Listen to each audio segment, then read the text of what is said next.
He was forced out of the company he built, accused of fraud solely due to his skin color. Attorney Michael Richards exposed him, convinced of his guilt, unaware he was targeting the new owner. But when the truth surfaced, Michael faced his own deep-seated prejudice, which had shattered everything he held dear. What he did next shocked even the most jaded onlookers.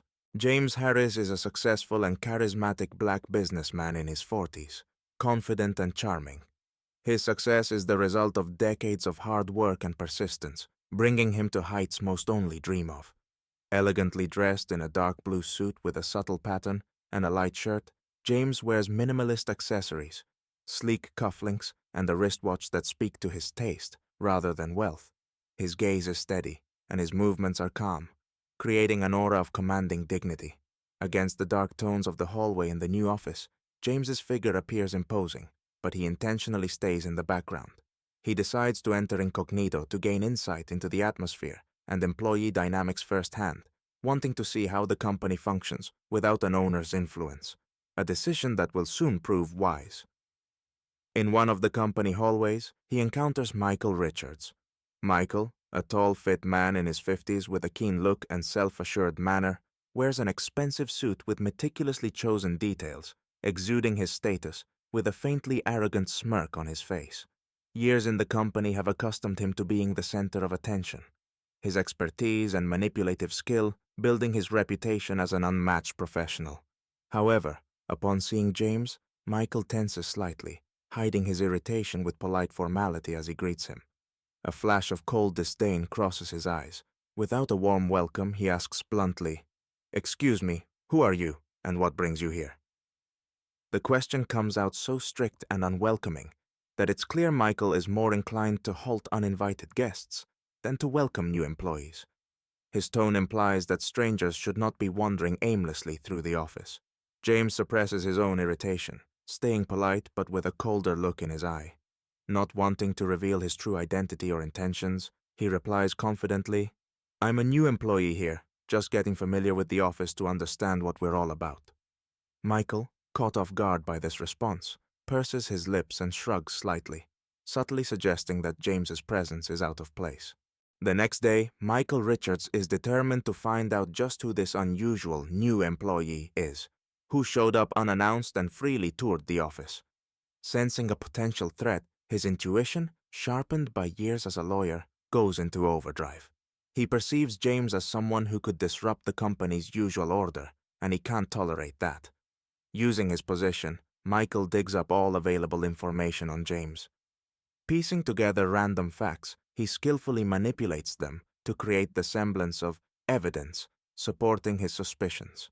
Michael interprets any minor inconsistencies as signs that James is a fraud, supposedly trying to seize the company's assets.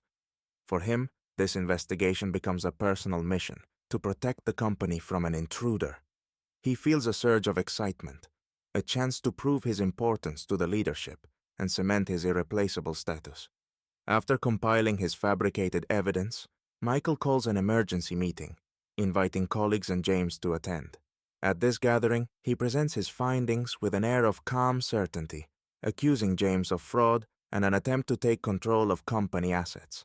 His voice is level and icy, hiding the thrill and triumph he feels at the prospect of exposing and ousting James. As he speaks, some colleagues exchange puzzled looks, trying to understand why Michael has taken such a hard stance against the new employee. But Michael presses on, growing more insistent in his accusations. He's sure that James is on the verge of being expelled from the company, certain that his own reputation will be strengthened as a result. But when James is given a chance to defend himself, he calmly pulls out documents proving his status as the company's new owner. The audience falls silent, while Michael, sensing something amiss, almost loses his composure. His eyes widen in shock, and a hint of confusion crosses his face. "Actually," James says with composure, "I am here intentionally. Yesterday, I decided to observe the office atmosphere from the inside. Now I have a question for you, Michael. Could you explain your behavior?" Stunned by the unexpected turn of events, Michael feels a cold sweat run down his spine. He realizes his carefully crafted plan has collapsed, and now he's the one in the hot seat. His colleagues watch him with suspicion, clearly expecting an explanation.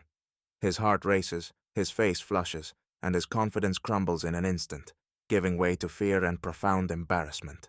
Following this public exposure, Michael Richards realizes his world is starting to fall apart. Recently a respected lawyer, a pillar of the company whose opinions were valued by colleagues and management alike, he's now at the center of a scandal, his reputation shattered. Each moment he feels the weight of judgmental stares, and he understands that his actions have cost him the trust of many. His carefully constructed reputation is crumbling before his eyes, and Michael, consumed by fear, starts questioning his future at the company. Now his position is in jeopardy, and this is hard to accept. Returning to his office, Michael despairingly stares at documents that once symbolized his professionalism and success. Now they serve only as reminders of his error and how blind he had been in his arrogance. In the silence, he realizes his actions weren't driven by a sense of duty to the company, as he had convinced himself, but rather by personal bias and fear of someone different from himself. This realization creates an internal conflict that tears at him from within. He has to admit that his prejudiced attitude played a fatal role, and for the first time in a long while, Michael feels shame and deep regret. Meanwhile, James faces a difficult decision. He has every reason to dismiss Michael immediately, which would set an example of justice and adherence to high standards.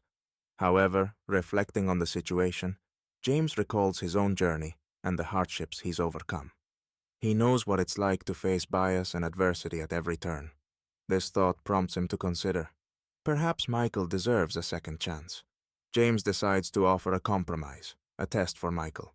He calls him to a private meeting where he informs him that he won't be fired immediately. Instead, he sets a condition. Michael may stay if he completes a program to rebuild trust and participates in bias awareness training. James makes it clear that this isn't just a punishment, but an opportunity for personal growth and a shift in attitude toward others. Initially stunned by James' decision, Michael feels a mix of relief and humiliation. He understands it's a chance to redeem himself, but also a journey of internal change. For the first time in a while, he feels he might gain something greater than external recognition. Accepting the terms, Michael starts attending bias awareness training. Initially, he struggles to admit his mistakes. His arrogance and resentment still linger.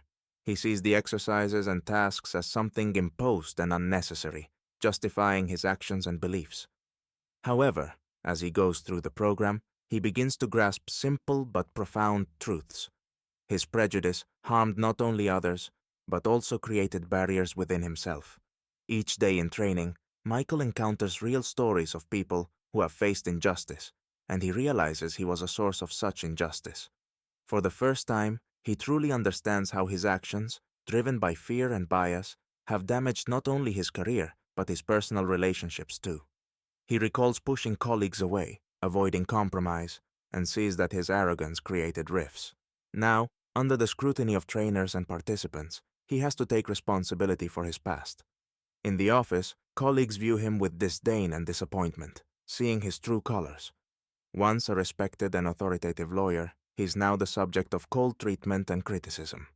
Initially, this frustrates him, but gradually, he understands that he's earned this response. Instead of defending himself, he begins to listen and accept the criticism, seeing it as part of his path to change. James becomes a crucial support for Michael.